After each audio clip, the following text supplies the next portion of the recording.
Imagine um armazém antigo, esquecido nos confins de uma zona industrial decadente em uma cidade como Detroit, nos Estados Unidos.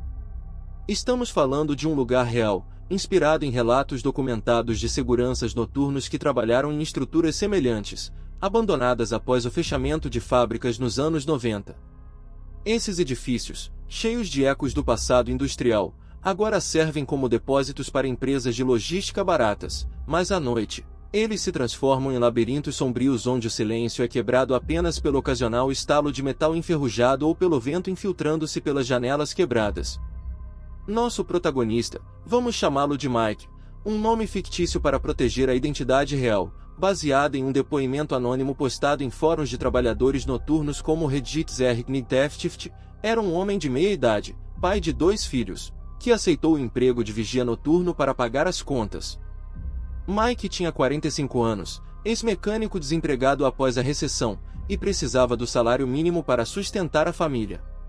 Ele começava seu turno às 22 horas e terminava às 6 horas, patrulhando um armazém de 10.000 metros quadrados, repleto de caixas empilhadas, máquinas velhas cobertas por lonas empoeiradas e corredores longos que pareciam se estender infinitamente sob a luz fraca de lâmpadas fluorescentes piscantes. Na primeira noite, Mike se sentiu otimista. É só andar por aí, checar as portas e ligar para a polícia se algo der errado, pensou ele, enquanto se acomodava na pequena sala de controle no canto do armazém. A sala tinha uma mesa velha, um monitor de CCTV com câmeras granuladas que cobriam apenas metade do prédio, um rádio portátil e uma cafeteira que cheirava a queimado. O gerente, um homem apressado chamado Sr. Arlan, havia lhe dado instruções rápidas: fique de olho em mendigos ou ladrões de cobre. Eles entram pelos fundos. E não durma, o turno da noite é solitário, mas paga bem. Enquanto o relógio marcava meia-noite, Mike começou sua primeira ronda. O ar estava frio, mesmo no verão, porque o armazém não tinha isolamento adequado. Seus passos ecoavam pelo concreto rachado, e ele carregava uma lanterna pesada, cujo feixe de luz cortava a escuridão como uma lâmina. Os corredores eram numerados de A a Z, com pilhas de paletes alcançando o teto alto, criando sombras que dançavam com o movimento da lanterna. Mike checou as portas de carga, todas trancadas. As janelas altas, algumas estilhaçadas, deixavam entrar rajadas de vento que faziam as lonas balançarem como fantasmas. De volta à sala de controle, Mike tomou um café amargo e assistiu aos monitores. Nada além de estática e imagens borradas. Ele pensou na família em casa, dormindo tranquilamente, e sentiu uma pontada de solidão. Para passar o tempo, ele ligou o rádio em uma estação de notícias locais, mas o sinal era fraco, cheio de chiados. Foi então que ouviu o primeiro som estranho, um arranhar distante, como unhas raspando metal. Provavelmente ratos, murmurou para si mesmo, ignorando o arrepio na espinha. Armazéns velhos estavam cheios de pragas. Mas à medida que as horas passavam, o som persistia, vindo do corredor F, o mais distante da entrada principal. Mike decidiu investigar. Pegando a lanterna e o rádio, ele caminhou pelos corredores, o coração batendo um pouco mais rápido. O ar cheirava a mofo e óleo velho. Ao chegar no corredor F, o arranhar parou abruptamente. Ele iluminou as pilhas de caixas. Nada. Apenas poeira flutuando no ar. Deve ser o vento, convenceu-se, mas ao voltar, jurou ter visto uma sombra se mover no canto do olho, desaparecendo atrás de uma máquina enferrujada. Nas noites seguintes, os sons se intensificaram. Mike começou a registrar em um caderno: 1 hora, arranhar no F 2 horas, passos leves no G. Ele compartilhava essas anotações com o gerente durante a troca de turno, mas o Sr. Arlan ria: é a imaginação, Mike. O turno da noite mexe com a cabeça. Beba mais café. Mas Mike sabia que não era imaginação. Ele pesquisou online durante o dia, relatos semelhantes de vigias em armazéns abandonados, falando de intrusos que se escondiam nos dutos de ventilação ou de animais selvagens que entravam por buracos nas paredes. Um artigo de um jornal local de 2015 mencionava um armazém similar onde um mendigo enlouquecido atacara um trabalhador. Na quarta noite, as coisas pioraram. Mike estava na sala de controle quando o monitor do CCTV piscou. Uma das câmeras, apontada para o corredor Z, mostrou uma figura encurvada rastejando entre as caixas. O coração de Mike disparou. Ele pegou o rádio. Central, aqui é Mike no armazém 47. Suspeita de intruso no Z. Mas a central de segurança, uma empresa terceirizada, demorava horas para responder. Ele decidiu ir sozinho, armado apenas com a lanterna e um bastão de borracha que o gerente lhe dera. Caminhando devagar, Mike sentia o suor escorrer pelas costas apesar do frio. Os corredores pareciam mais longos, as sombras mais densas. Ao chegar no Z, iluminou o local, vazio. Mas então, um sussurro, baixo, gutural, como uma voz murmurando palavras ininteligíveis. Veio de cima, dos dutos. Mike ergueu a lanterna e viu olhos brilhando no escuro, refletindo a luz como os de um animal. Quem está aí? Sai agora, gritou ele, a voz tremendo. A figura pulou para baixo, não um animal, mas um homem magro, sujo, com roupas rasgadas e olhos selvagens. Ele rosnava como um cão raivoso, as unhas longas e sujas. Mike recuou, tropeçando em uma caixa. O intruso avançou, murmurando, meu lugar, saia do meu lugar. Era um morador de rua, talvez psicótico, que se instalara no armazém há meses, vivendo nas sombras, roubando comida das lixeiras próximas. Relatos reais semelhantes existem. Em 2018, um vigia em Chicago foi hospitalizado após um confronto similar. Mike balançou o bastão, acertando o braço do homem, que uivou de dor. Ele correu de volta para a sala de controle, trancando a porta atrás de si. O intruso batia na porta, arranhando como um animal. Mike ligou para a polícia, o coração na garganta. Intruso agressivo, preciso de ajuda urgente. Os minutos se arrastaram como horas enquanto ele ouvia os golpes. Finalmente, sirenes ao longe. A polícia chegou, capturando o homem, que foi identificado como um fugitivo com histórico de esquizofrenia. Após o incidente, Mike pediu demissão. Ele sofreu de insônia por meses, acordando com pesadelos de sombras rastejantes. A lição? No turno da noite, nunca subestime os sons. Instale câmeras melhores, use alarmes e sempre tenha um parceiro. Armazéns abandonados atraem o pior da humanidade, os desesperados, os loucos. E você? Já ouviu algo no escuro?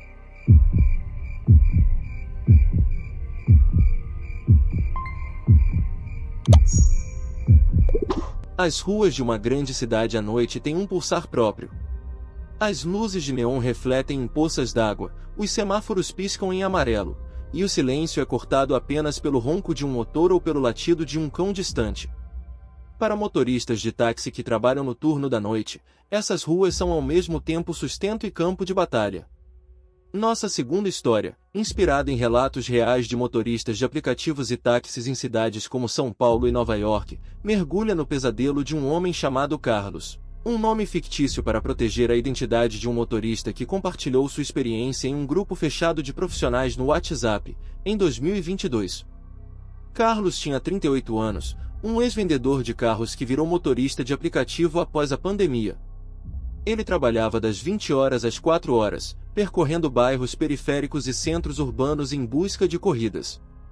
Era um trabalho solitário, mas pagava as contas, aluguel, escola dos filhos, remédios da mãe. Ele dirigia um Fiat Palio 2015, com bancos de couro gastos e um cheiro permanente de desodorizante automotivo. No porta-luvas, guardava um canivete, não para atacar, mas para se sentir seguro. Você nunca sabe quem entra no carro, ele dizia aos amigos, rindo, mas com um olhar sério. Naquela noite, uma chuva fina caía sobre a cidade. Eram 2 horas da manhã, e Carlos aceitou uma corrida no aplicativo. O destino era uma área industrial na Zona Leste, conhecida por galpões e ruas mal iluminadas. O passageiro, registrado como Paulo, subiu no banco traseiro sem dizer uma palavra. Era um homem de uns 30 anos, magro, com capuz preto e mãos enfiadas nos bolsos. Carlos tentou puxar conversa, como fazia com todos. Tá indo para onde tão tarde, amigo? Silêncio. Apenas o som da respiração pesada do passageiro e o tamborilar da chuva no teto do carro. Carlos ajustou o retrovisor, tentando ver o rosto do homem, mas o capuz cobria seus olhos. Algo estava errado. Ele já tinha ouvido histórias de colegas, assaltos, sequestros relâmpago, até agressões. Um relatório de 2021 da Associação de Motoristas de Aplicativos no Brasil apontou que 60% dos trabalhadores noturnos já enfrentaram situações de risco. Mas Carlos precisava do dinheiro. Só mais uma corrida, pensou, acelerando pela avenida deserta. O aplicativo indicava um trajeto por ruas secundárias, longe das câmeras de segurança. O passageiro finalmente falou, com uma voz rouca: "Vira à esquerda aqui." Carlos obedeceu, mas o endereço não batia com o destino no app. "Paulo, o GPS tá mandando reto." "Tem certeza?" O homem no banco de trás se inclinou para a frente, tão perto que Carlos sentiu o hálito quente em sua nuca. "Vira. Agora." O tom não era de pedido, era uma ordem. O coração de Carlos disparou. Ele apertou o volante, os nós dos dedos embranquecendo. A rua à esquerda era um beco estreito, ladeado por muros grafitados e sem saída. Ele hesitou, mas o passageiro bateu com força no encosto do banco. "Eu disse para virar." Carlos virou, o carro chacoalhando em buracos. O beco era escuro, iluminado apenas pelos faróis do pálio. Ele tentou manter a calma, lembrando do canivete no porta-luvas, mas suas mãos tremiam. De repente, o passageiro puxou algo do bolso. Carlos viu pelo retrovisor uma faca, o brilho da lâmina refletindo a luz dos faróis. "Para o carro." "Agora." A voz do homem era fria, quase mecânica. Carlos pisou no freio, o carro parando com um solavanco. Ele pensou nos filhos, na esposa dormindo em casa, e numa fração de segundo decidiu agir. Fingindo obedecer, ele abriu o porta-luvas lentamente, como se fosse pegar documentos. "Calma, cara, vou te dar o dinheiro", disse, a voz trêmula, enquanto seus dedos alcançavam o canivete. Mas o passageiro não queria dinheiro. Ele agarrou o ombro de Carlos, a faca pressionada contra seu pescoço. "Você não devia estar aqui", sussurrou o homem, com um tom que parecia mais ameaçador do que ganancioso. Carlos congelou, o metal frio contra sua pele. Foi então que ouviu outro som, pneus cantando ao longe, faróis se aproximando pelo beco. Outro carro, talvez outro motorista ou alguém perdido. O passageiro olhou para trás, distraído por um segundo. Era a chance de Carlos. Com um movimento rápido, ele abriu o canivete e girou o corpo, cortando o ar. O passageiro recuou, surpreso, e Carlos abriu a porta, pulando para fora do carro. Ele correu em direção aos faróis que se aproximavam, gritando por ajuda. O outro veículo, um carro de entrega, parou, e o motorista, um homem chamado Jorge, desceu. "Que tá acontecendo?", perguntou, vendo Carlos ofegante. O passageiro com a faca já havia sumido no beco, engolido pela escuridão. Carlos e Jorge chamaram a polícia, mas o homem nunca foi encontrado. A empresa do aplicativo suspendeu a conta do passageiro, mas não havia dados reais, o perfil usava um nome falso e um cartão pré-pago. Carlos descobriu depois, em fóruns de motoristas, que outros colegas relataram encontros com um passageiro parecido, capuz preto, faca, comportamento errático. Alguns acreditavam que era um ladrão em série, outros, que era alguém com intenções piores, talvez um predador noturno. Carlos parou de dirigir à noite. Ele trocou o turno da madrugada por corridas diurnas, mesmo ganhando menos. O trauma o perseguiu, ele checava o banco traseiro obsessivamente, evitava ruas escuras e instalou um aplicativo de rastreamento ao vivo para compartilhar sua localização com a esposa. A lição? No turno da noite, confie no seu instinto. Use apps de rastreamento, evite corridas suspeitas e nunca dirija para becos sem saída. As ruas podem parecer vazias, mas o perigo está sempre à espreita.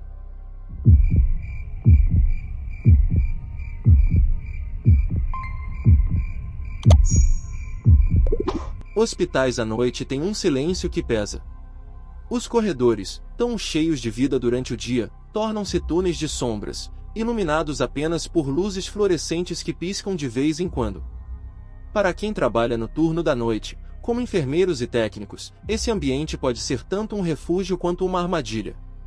Nossa terceira história, inspirada em relatos reais coletados em fóruns de profissionais de saúde e em um artigo de 2019 de um jornal local sobre incidentes em hospitais públicos, mergulha no pesadelo de Ana, uma enfermeira de 32 anos que enfrentou algo perturbador durante um plantão noturno em um hospital municipal no interior do Brasil.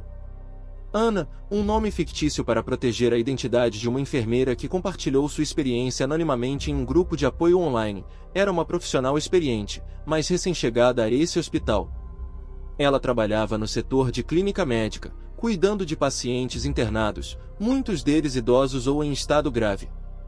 O turno da noite, das 19 horas às 7 horas, era o mais tranquilo, teoricamente.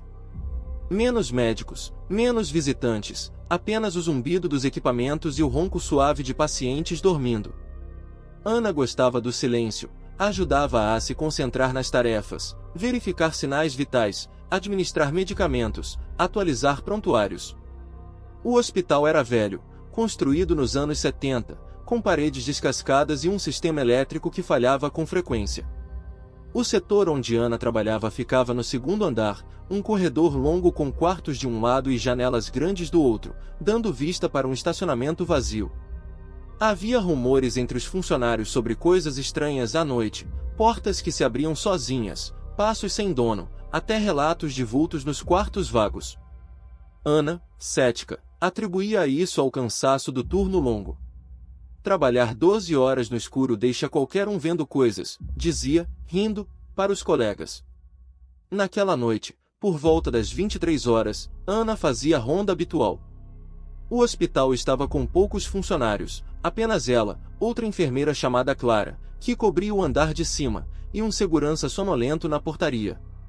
Ana caminhava pelo corredor, o estetoscópio balançando no pescoço, checando os monitores de cada quarto. Tudo estava calmo, exceto pelo paciente do quarto 214, um idoso com pneumonia que tossia intermitentemente.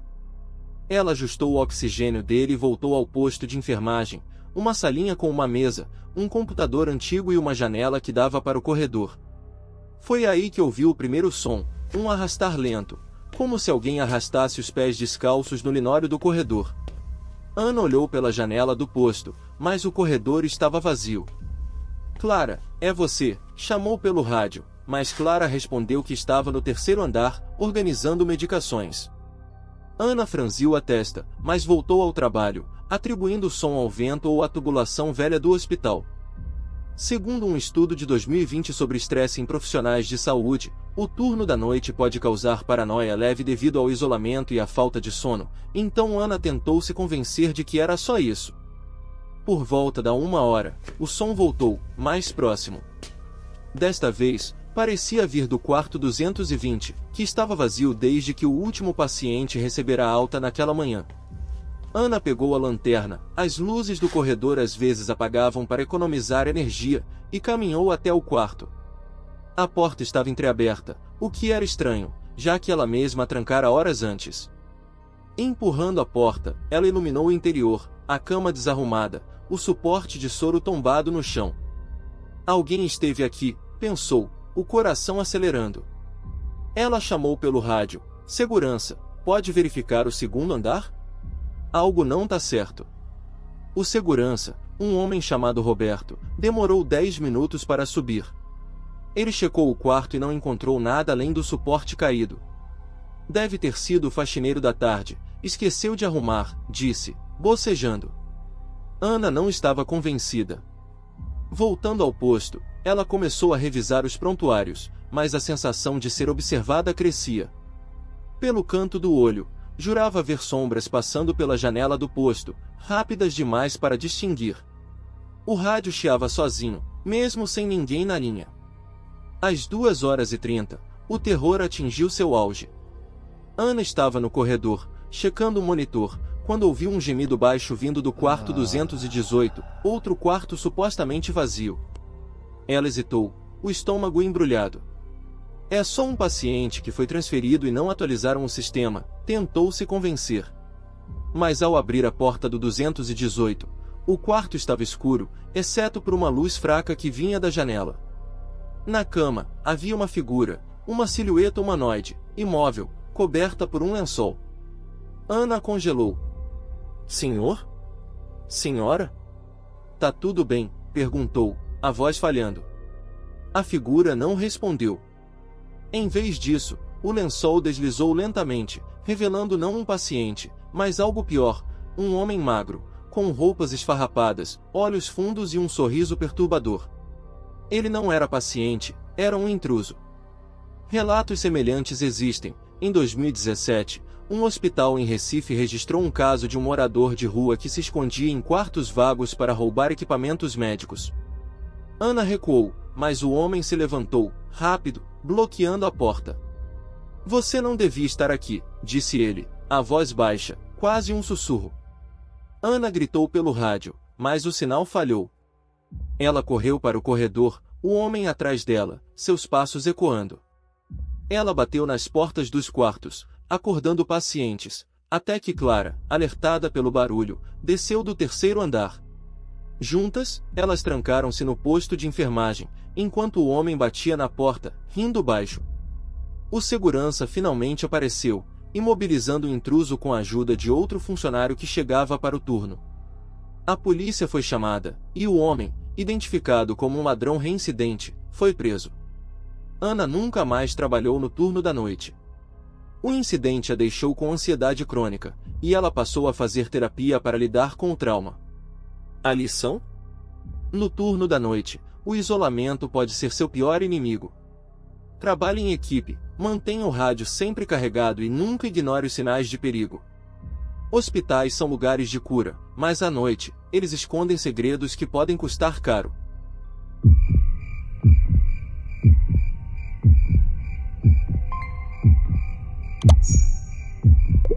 A pandemia mudou o jeito como trabalhamos. Para milhões, o home office se tornou o novo normal, mas para quem faz o turno da noite em casa, o isolamento pode transformar o lar em um palco de pesadelos. Nossa quarta e última história, inspirada em relatos reais compartilhados em fóruns como o Work From Home e em um caso documentado em 2023 sobre invasões domésticas durante o trabalho remoto, segue Mariana, uma mulher de 29 anos que enfrentou o terror enquanto trabalhava sozinha em seu apartamento à noite. Seu nome é fictício, mas sua experiência ecoa histórias de trabalhadores que descobriram que o lar nem sempre é um refúgio. Mariana era analista de dados para uma empresa multinacional, trabalhando das 22 horas às 6 horas para atender clientes em fusos horários diferentes. Seu apartamento, um conjugado modesto em uma cidade grande como São Paulo, era seu escritório, uma mesa encostada na janela, um laptop, uma luminária e uma xícara de café que nunca esfriava. As paredes eram finas, o prédio antigo, mas ela se sentia segura com a tranca reforçada na porta e as cortinas grossas que bloqueavam a vista da rua. É só eu, meu trabalho e o silêncio, dizia ela aos amigos, orgulhosa de sua rotina noturna. Naquela noite, uma quarta-feira chuvosa, Mariana começou o turno como sempre, logada no sistema da empresa, fones de ouvido tocando uma playlist instrumental para abafar o som da chuva. O prédio estava quieto, a maioria dos vizinhos, idosos ou famílias, dormia cedo. Por volta das 23 horas, enquanto revisava planilhas, ela ouviu um estalo vindo da janela. Olhou por reflexo, mas a cortina estava fechada, e tudo parecia normal. Deve ser a chuva, pensou, voltando ao trabalho. Segundo um estudo de 2022 sobre segurança residencial, barulhos noturnos são comuns em prédios antigos, mas trabalhadores remotos, isolados, tendem a ignorá-los para manter o foco. Meia hora depois, o som voltou, mais nítido, um arranhar, como unhas contra o vidro. Mariana tirou os fones, o coração acelerando. Ela afastou a cortina lentamente, esperando ver galhos ou um animal. O apartamento ficava no segundo andar, acessível por uma escada de incêndio enferrujada. Mas a janela estava vazia, apenas a chuva escorrendo pelo vidro. Ela checou a tranca, intacta. Ainda assim, decidiu ligar a luz externa do prédio, que iluminava o quintal. Nada além de sombras dançando com o vento. Há 1 hora, o telefone fixo tocou. Isso era estranho, ninguém usava o fixo, e ela nem divulgava o número. Ao atender, Ouviu apenas respiração pesada do outro lado, seguida de um clique. Telemarketing às tantas da noite, murmurou, tentando se convencer. Mas o telefone tocou de novo, e dessa vez, uma voz masculina, baixa e rouca, disse: "Você tá sozinha, né?" Mariana desligou, o estômago embrulhado. Ela correu para trancar a porta, verificando a corrente e o ferrolho. O prédio não tinha porteiro à noite, e o vizinho mais próximo ficava a 2 andares. Mariana tentou se concentrar no trabalho, mas a sensação de ser observada crescia. Ela desligou a música e ficou atenta a cada som, o gotejar da torneira, o zumbido do laptop, o vento lá fora. Então, às 2h30, ouviu passos. Não na rua, mas dentro do apartamento, leves, como alguém tentando não ser ouvido. Eles vinham da área da cozinha, separada do quarto por uma meia parede. Mariana congelou, os olhos fixos na escuridão além da luz da luminária. "Quem tá aí?" gritou, a voz tremendo. Nenhuma resposta, mas os passos pararam. Ela pegou o celular, discando para a polícia, mas antes que pudesse completar a ligação, a luz da luminária piscou e apagou. O apartamento mergulhou na escuridão, exceto pelo brilho fraco do laptop. Mariana ouviu um sussurro, tão próximo que parecia vir de trás dela: "Você não trancou tudo." Em pânico, ela correu para a porta, mas ao tentar abrir, sentiu resistência, como se alguém a segurasse do outro lado. Um relatório de 2023 da Polícia de São Paulo confirmou casos de invasores que usavam o turno da noite para entrar em apartamentos, aproveitando a distração de trabalhadores remotos. Mariana gritou, batendo na porta, e finalmente conseguiu abri-la. Ela correu para o corredor do prédio, descendo as escadas enquanto ligava para a emergência. Do lado de fora, sob a chuva, viu uma figura encapuzada descendo a escada de incêndio, desaparecendo na rua. A polícia chegou 20 minutos depois, encontrando sinais de arrombamento na janela da cozinha. A tranca, velha, fora forçada com uma chave de fenda. O intruso provavelmente entrou enquanto Mariana trabalhava, escondendo-se no pequeno armário da cozinha, esperando o momento certo. Os policiais confirmaram que o prédio já havia sido alvo de ladrões que monitoravam trabalhadores noturnos, sabendo que estavam sozinhos. Mariana encontrou marcas de botas enlameadas no chão da cozinha, prova de que o intruso esteve a poucos metros dela por horas. Ela se mudou uma semana depois, incapaz de dormir no apartamento. O trauma a levou a instalar um sistema de alarme e câmeras em sua nova casa, além de evitar turnos noturnos. A lição? No home office à noite, tranque tudo, instale alarmes e nunca ignore barulhos, por menores que sejam. O lar pode ser seu santuário, mas também seu ponto mais vulnerável. As luzes se apagam, o mundo dorme, e o turno da noite começa. Acabamos de viajar por 4 histórias reais e aterrorizantes que mostram o que pode acontecer quando você enfrenta o escuro sozinho. Do armazém deserto onde Mike encontrou um intruso psicótico, às ruas escuras onde Carlos escapou por pouco de um passageiro perigoso, dos corredores silenciosos do hospital onde Ana enfrentou um ladrão escondido, até o lar de Mariana, invadido enquanto ela trabalhava remotamente. Essas histórias, inspiradas em relatos verídicos de trabalhadores noturnos, não são apenas sustos, elas são lembretes de que a noite esconde perigos reais, humanos ou não. Por que essas experiências mexem tanto conosco? Porque o turno da noite toca em algo primal, o medo do desconhecido, a vulnerabilidade de estar sozinho quando todos os outros estão seguros em suas camas. Segundo dados de segurança pública de 2023, cerca de 70% dos crimes violentos em áreas urbanas ocorrem entre 22 horas e 6 horas, exatamente o horário em que milhões de pessoas, seguranças, motoristas, enfermeiros, trabalhadores remotos, estão ganhando a vida. Essas histórias nos conectam a eles, nos fazem sentir o peso de seus turnos, a coragem que precisam para continuar. E, mais importante, elas nos ensinam como nos proteger. Primeiro, o que você ganhou ao assistir? Adrenalina, claro, aquele frio na espinha que só um bom susto proporciona. Mas também conhecimento prático.